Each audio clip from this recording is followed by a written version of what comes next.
নমস্কার, আশা করছি সকলে খুব ভালো আছো। আবারও নতুন একটা ভিডিওতে সকলকে জানাই অনেক অনেক স্বাগত। আজকে সোমবার, সকাল এখন প্রায় ৯টা। ৭টার দিকে একবার ঘুম থেকে উঠে দেখি যে চারিদিক পুরো কুয়াশায় একদম ঢেকে আছে, একটুও রৌদ্র দেখা নেই। তো তার জন্য আমি আবার কিছুক্ষণ শুয়েছিলাম, তার কারণ অতটাও কাজ নেই যে একদম সকালবেলা উঠে যে কাজকর্ম করতে হবে তেমন কোনো কাজও নেই বাড়িতে। ওর তো ঘুম থেকে উঠতে উঠতে প্রায় 10টা বেজে যায়। তো তার আগে আগে আমি চেষ্টা করি যে সমস্ত বাসি কাজকর্ম সেরে নেওয়ার, তার কারণ ও যাতে ঘুম থেকে উঠে না দেখে যে আমার বাসি কাজকর্ম এখনও হয়নি। যেহেতু ও অনেকটাই লেট করে ওঠে, তো তার জন্য আমিও আর একদমই সকালবেলা উঠেই যে সমস্ত কাজবাজ করব সেরকমটা আর ভাবি না। তার কারণ আমিও তো অনেকটা লেট করেই রাত্রিবেলা ঘুমাই, ওর জন্য অপেক্ষা করে থাকি। ও রাত্রে 11টার দিকে বাড়িতে আসে, তারপর আমরা কিন্তু খাওয়া দাওয়া করে একসাথেই ঘুমাই। কিন্তু এরকম না যে ও কাজ থেকে আসার আগেই যে আমি নিজে খেয়ে নিয়ে শুয়ে পড়ি, সেরকমটা কিন্তু একদমই নয়। এমনিতে আমি 7টা সাড়ে 7টার দিকে ঘুম থেকে উঠে যাই, তবে এখন যা পরিমাণে ঠান্ডা পড়েছে, এই ঠান্ডার জন্য আর এত সকালবেলা ঘুম থেকে ওঠার সাহস পাই না। যদিও 7টা সাড়ে 7টা কিন্তু একদমই সকাল নয়, তবে এখন তো 8টা সাড়ে 8টার দিকেও দেখে মনে হয় যে ভোরবেলা। তার কারণ ওই যে চারিদিক পুরো কুয়াশায় একদম ঢেকে থাকে। তো তোমাদের সাথে গল্প করতে করতে দেখো এদিকে আমি সমস্ত জামা কাপড়গুলো গুছিয়ে নিলাম।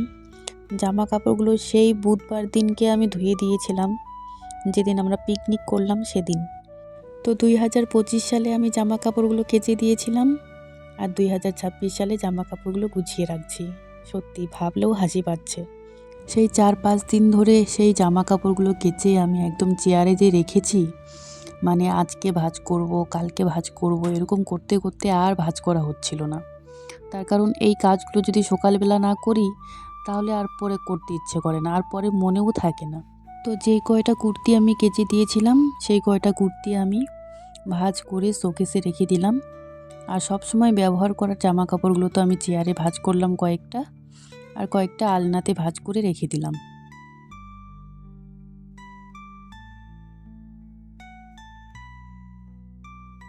সকালে সমস্ত বাসি কাজকর্ম সেরে আমি কিন্তু মুখ ধুয়ে নিয়েছি, আর এদিকে কিন্তু লাল চা বানিয়ে নিয়েছি। আর ও কিন্তু ঘুম থেকে উঠে স্নান করে নিয়েছে।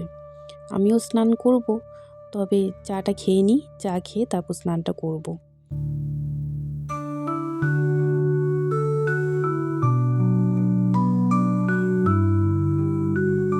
তো আজকে আর মুড়ি মাখিনি, আজকে এরকম লাল চায়ের মধ্যে মুড়ি ভিজিয়ে ভিজিয়ে খেয়ে নেব।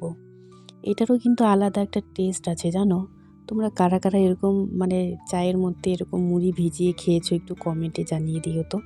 আমার তো বেশ ভালো লাগছে খেতে। তো ছোটোবেলায় অনেকবার খেয়েছি এইভাবে, তবে এখন আর খাওয়া হয় না। তবে যখন মুড়ি মাখতে ইচ্ছে করে না বা সময় থাকে না, তখন কিন্তু আমি এইভাবেই খেয়ে নিই, আর দারুণ ভালো লাগে। আর ও তো আমাকে দেখে হাসছে যে আমি এইভাবে খাচ্ছি। ও আবার বলছে যে এটা আবার কেমন খাওয়া, চায়ের সাথে মুড়ি ভিজিয়ে খাচ্ছ। দুধ মুড়ি খাওয়া যায়, কিন্তু এরকম চা দিয়ে কি কেউ মুড়ি ভিজিয়ে খায়? তা আমি আবার বললাম তুমি খেয়ে দেখো, তোমারও নিশ্চয়ই ভালো লাগবে। তো যাই হোক, আমি ওই চা খেয়ে এদিকে বিছানাটা তুলে নিলাম, তার কারণ তখন বিছানাটা তোলার সময় পাইনি। তো এখন হচ্ছে স্নান করতে যাব।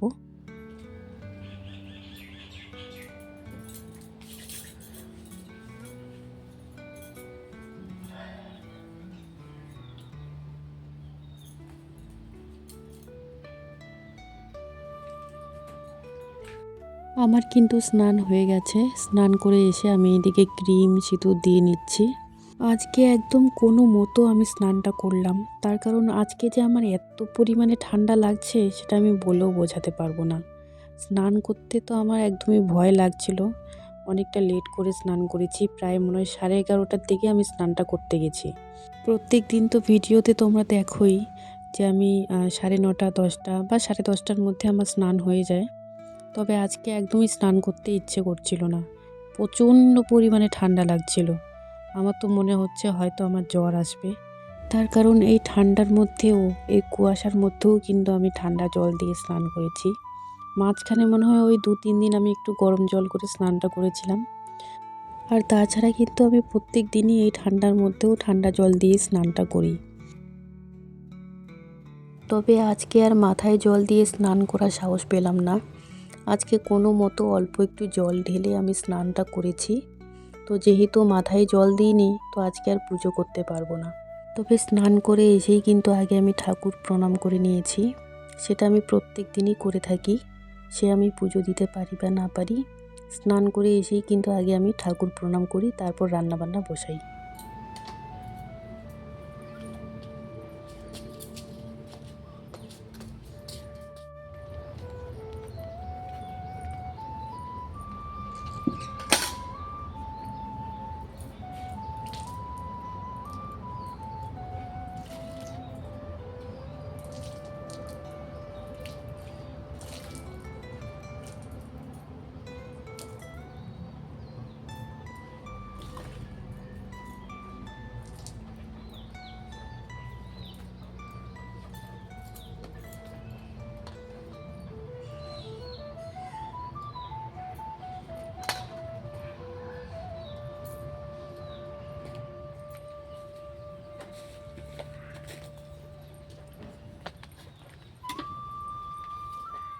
এখন বাজে প্রায় 12:30, আর এতক্ষণ পর সূর্যি মামা একটু দেখা দিল।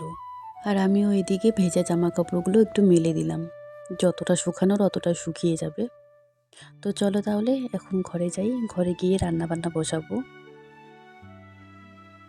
আজকে আবার গাছ থেকে একটা পেঁপে পেড়ে নিয়ে এসেছি। তো আজকে একটু আলু পেঁপের তরকারি করব। তো আলু পেঁপে কেটে আমি একটু সেদ্ধ করতে বসিয়ে দিচ্ছি। তার কারণ আলু পেঁপের তরকারি করলে না, পেঁপেটা একটু ভালোভাবে সেদ্ধ করে নিলে রান্নাটা অনেক তাড়াতাড়ি হয়ে যাবে, আর খেতেও কিন্তু অনেক ভালো হয়। আর এই তরকারিটা দিয়েই কিন্তু আমাদের রাত্রিবেলা রুটি খাওয়া হয়ে যাবে। কালকে রাত্রিবেলা মাংস রান্না করেছিলাম, তো সেই মাংস তরকারি অনেকটা রয়ে গেছে। তো এই তো আলু পেঁপের তরকারি করছি। তো এই আলু পেঁপের তরকারিটা করছি কিন্তু রাত্রিবেলার জন্য। তার কারণ রাত্রিবেলা আমার আবার রান্নাবান্না করতে ইচ্ছে করে না এই ঠান্ডার মধ্যে। তো দুপুরবেলা এই পেঁপের তরকারিটা করে নিচ্ছি, তাহলে এই তরকারিটা দিয়েই কিন্তু আমাদের রাত্রিবেলা রুটি খাওয়া হয়ে যাবে। আর কালকের যে মাংস তরকারিটা আছে সেটা একটু গরম করে নেব, আর তার সাথে একটু আলু ভাজা করব। তো পেঁপের তরকারি দিয়ে কিন্তু রুটি বা লুচি এসব কিন্তু খেতে দারুণ লাগে। তো দেখো একটু জিরে ফোড়ন দিলাম, আর কয়েকটা কাঁচা লঙ্কা। যদিও পেঁপে তরকারিতে একটু কালো জিরে হলে ভালো হয়, তবে কালো জিরেটা না আমাদের বাড়িতে একদমই আনা হয় না।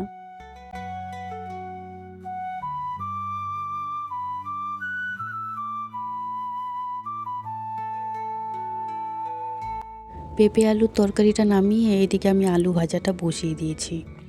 তো আলু ভাজাটা হয়ে গেলে তারপর মাংস তরকারিটা একটু গরম করে নেব।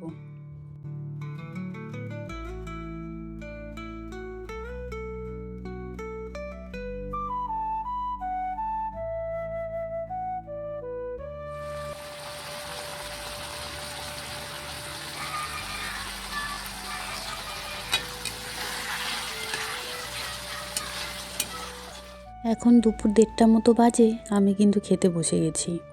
এই হচ্ছে গরম ভাত, সাথে হচ্ছে মুচমুচে আলু ভাজা, আর সাথে হচ্ছে পেঁপে আলুর তরকারি, আর তার সাথে আছে চিকেন। তো দেখতেই পাচ্ছ চিকেনটা অনেকটা রয়ে গেছে। তো এতটা তো আমি খেতে পারবো না। তো কিছুটা আমি খাবো আর কিছুটা রেখে দেব। ও যদি খায় রাত্রিবেলা রুটি দিয়ে তাহলে খাবে। যদিও ও বাসি তরকারিটা খুব বেশি একটা পছন্দ করে না খেতে। আমি যে এই যে বাসি তরকারিটা খাই, আমাকে কিন্তু ভীষণ বকাবকি করে। তবে কি করব বলো, এতটা মাংস তরকারি কি আমি ফেলে দেবো বলো? তবে গরমকাল হলে তো নষ্ট হয়ে যেত, ফেলে দিতে হতো। তবে এখন তো শীতকাল, তো মাছ মাংস বেশি করে রান্না করে রাখলেও না 2 দিন পর্যন্ত তুমি খেতে পারবে, একটুও নষ্ট হয় না। শুধু খাওয়ার সময় একটু গরম করে নিলেই হয়ে যায়। তো দুপুরবেলার খাওয়া দাওয়া তো হয়ে গেল। তো এখন ভাবলাম যে একটুখানি ঘুমাবো, তার কারণ শরীরটা তো ঠিক লাগছে না, জ্বর জ্বর লাগছে। তবে বাচ্চারা এত পরিমাণে হাল্লা করছে, জানি না আজকে হয়তো স্কুল বন্ধ ছিল না কি জানি না, তবে বাচ্চারা না এত পরিমাণে হাল্লা করছে, কিভাবে ঘুমাবো সেটাই ভাবছি আমি।